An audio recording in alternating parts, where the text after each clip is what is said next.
Questions here for you. And I got the first question is going to be some different arts that I want to say to you, and what's the first word that comes into your mind when you hear these arts? Okay, so the first one, Wing Chun. Foundation. Why is that? Because most of us have an inspiration from the late great Bruce Lee, you know, with his modification of that mother art of his, which is Wing Chun. Okay. So, Wing Chun opened the door, you know, through this man, and through other through choreography in our favorite kung fu movies, like. In that way, I think most of us haven't got our initial notion of what you could actually do, you know, in Kung Fu with Wing Chun. Now, there are others, right, like Choi Li Foot. There's others like Hung Fist, Hung Gar.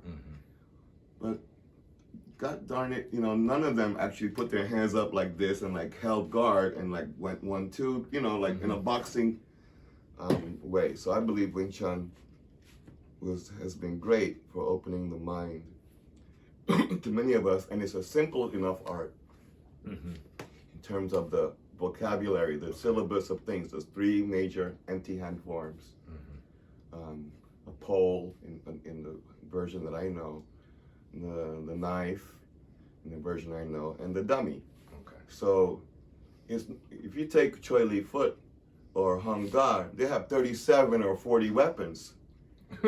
You know, weapons, including ones that don't exist anymore. You know, they have maybe a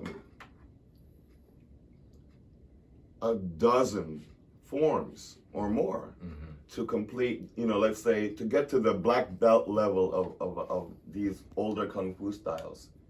It would be presumed you had a lot of time. You have to take a lot of time.